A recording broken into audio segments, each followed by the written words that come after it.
Hi, and welcome back to my video series.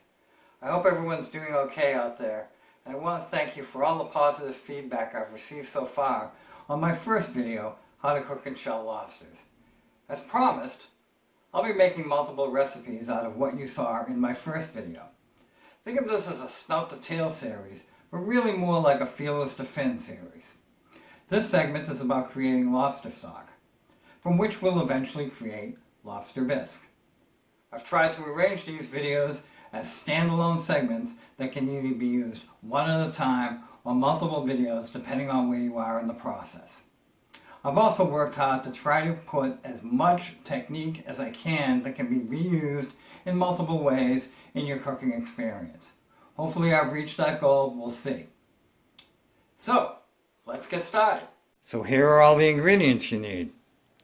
You've got your aromatics, celery, carrots, onions, garlic.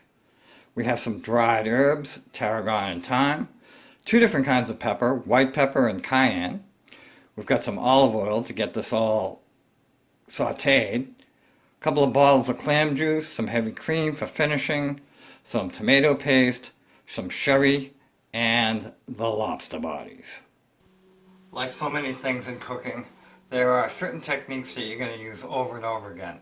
This is a stock-based soup, so like most stock recipes, you're going to need your aromatics. And the way they're prepped for this recipe is the same way they're prepped for every other stock recipe you're ever going to make.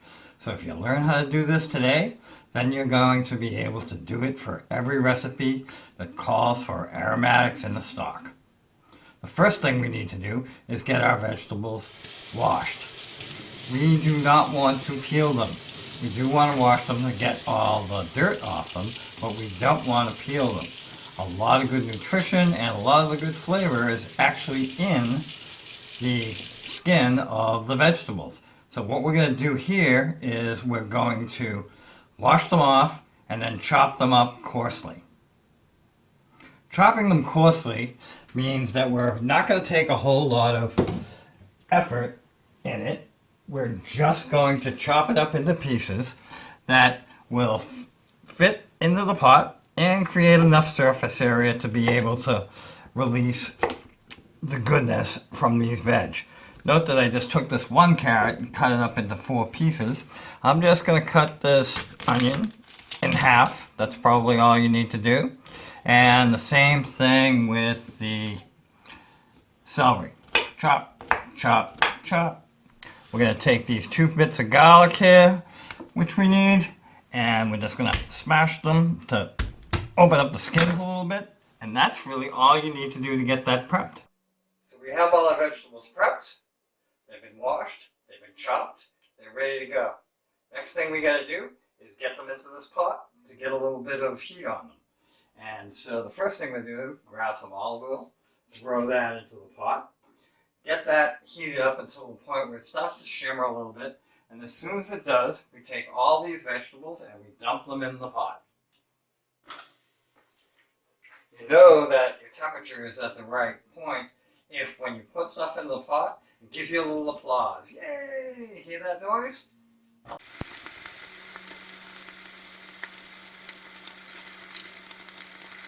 We're going to give this about 3 or 4 minutes so that these vegetables get a little bit of color on them and they start to soften a little bit. Then we'll proceed to the next step. While we're getting some color on those vegetables, it's time to measure out your dry herbs. We're going to need about a teaspoon of thyme and a teaspoon of tarragon. If you have fresh, even better, but know that if you use fresh, you need about 3 times as much of the fresh as you do the dried. That's usually the rule of thumb I go by. I don't really use measuring spoons. I've kind of calibrated my hand to know what a teaspoon looks like, and for me, a teaspoon looks like about that much. So we've got our tarragon, our thyme, and now about another teaspoon of tarragon. See, our veg is starting to get some nice color on it, and it's time to take the tarragon and the thyme that we just measured out and dump that in the pot with the vegetables. In it goes. Give it a good stir. Oh man, you can actually smell the tarragon and the thyme as soon as it hits the bottom of the pot. That's how you know that your temperatures are right and you're cooking things correctly. The lobster bodies. After all the vegetables that are in there, you've added your herbs, it's time to get the lobster bodies in so we can get some color on those, and then we'll eventually be adding some liquid to create a stock. Before we get the lobsters in the pan, though, one of the things we want to do is create as much surface area as possible for the shells to get roasted and for them to be able to impart their flavor into the stock. If we were to take this whole lobster body, for instance, and throw it in there, yeah, it'd probably work, but we can improve the process by taking a cleaver or a heavy knife and chopping it up in half. We want to make the pieces smaller so that we can get as much contact in the pan. We do that with all the various shells that we have before they go into the pot. This is a good way to also let out a lot of stress. And into the pot, the shells go. Dump them in there, get your hands dirty. Part of the fun of cooking is getting up close and personal with the food. Show it some love. One last thing, any liquids that may have gathered in the bottom of whatever container that you have put the shells in are like liquid gold. So we're going to take all of that and we're going to dump it right in the pot. See that sound? I can't stress enough about having your pan be the right temperature. Having a good sear on these or getting some color on the shells gets a lot of flavor into it. And how you can tell that your pan is at the right temperature is let it talk to you. If it's making noise, you know it's at the right temperature. We're going to let this go for about another 5 minutes. Every once in a while we're going to give it a good stir like this to make sure that all of the shells are getting as much contact with the pan as possible. Next thing we're going to get into the pan is some tomato paste. We're going to be putting in about 3 tablespoons of tomato paste. And you're probably wondering, well, why do I need tomato paste in here? Well, what it does is it adds a lot of richness and depth to the stock. And you also want to make sure that before you add in any of the other ingredients, the liquid that's going to actually extract all the flavor from this, is we give the tomato paste a little time to get caramelized. So we leave that in the pan, we give the pan a stir, and give it about 2 minutes. The next thing going in the pot is about a cup of sherry. It's really important that when you work with alcohol, whether it be wine or sherry or cognac or anything like that, that you give the alcohol some time to boil off. Now you can do it the fancy way by lighting it on the stove, and that's great. And it's a great show if you have people at your house and you want to make it exciting. But quite honestly, you don't have to light it up. You can just put it in the pan, give it about a minute or so to cook off the alcohol, and that way you won't have that alcohol taste. You can save that for the drinks you're having with this wonderful meal. So as you can see, after adding in the clam juice and the lobster juices, we don't really have enough liquid in there to cover up all the shells. So what I'm going to do is just take some regular tap water and add that in until we get it to the point where the shells are mostly covered with water, as you can see. At this point, you want to take your temperature and bring it down to about medium-low, so somewhere between the lowest and medium setting on your stove.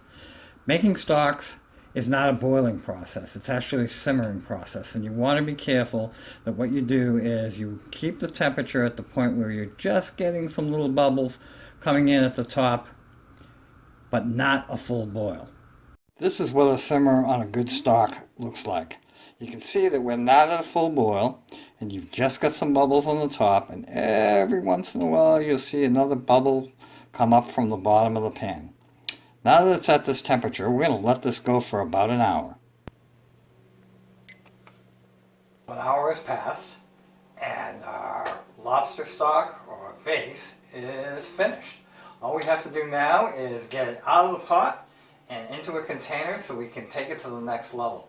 First thing I want to do though is I want to taste it because the house has been smelling amazing for the last hour, and I just want to check and make sure that the next step is going to be worth it. If the smell is any indication, it's going to be great. So let's give it a quick taste. Oh my God, that's beautiful. It's really heavy with lobster taste. It's got some great sea. I can get the back note of the sherry in there and all those beautiful aromatics. So far, so good. How do we get this out of the pot? Well, next thing we need to do is grab ourselves a strainer. I have these large containers here that I use when I make stock to put the product in. And we'll dump that in the sink so it doesn't get all over the place. We've got our strainer and our container set on top of each other. Stock's in the pot, and slowly and carefully we're going to pour it through the strainer. As the solids start to come out, you want to go a little slower so it doesn't get all over the place. Don't worry if a few pieces fall out. I'm not going to need those anyway. And the last thing I like to do to make sure that I get all the goodness out is take a potato masher of all things. I've had this in the family since grandmother, so this thing's got a lot of stories in it. Press that down a little bit, squeeze out every last little bit. And now the lobster shells have reached their final destiny. In order to strain this one more time, we're going to use a chinois. A chinois is essentially a strainer that has very, very, very small holes in it. Now if you don't have one of these, no problem. You can actually use cheesecloth and a regular strainer that'll give you the same effect. And if you don't want to go the extra mile and you don't mind a few extra solids in your broth, that's okay too. It's all up to you. Again, throw this into a container. Grab your stock and one more pass.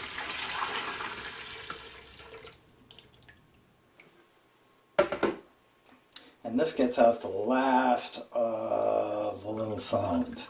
And you can tell that there's some solids in there because it's actually still got a lot of broth left. So that means that the little holes are getting blocked.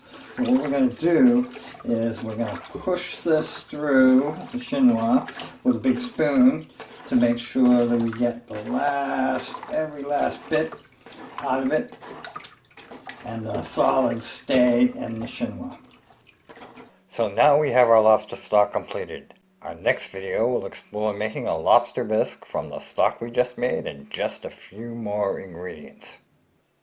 I hope you enjoyed this video. I had a lot of fun making it, and I hope you enjoyed watching. If you did, please subscribe to my YouTube channel and look here soon for the next video in the series. Thank you for joining me. Be safe and good eating.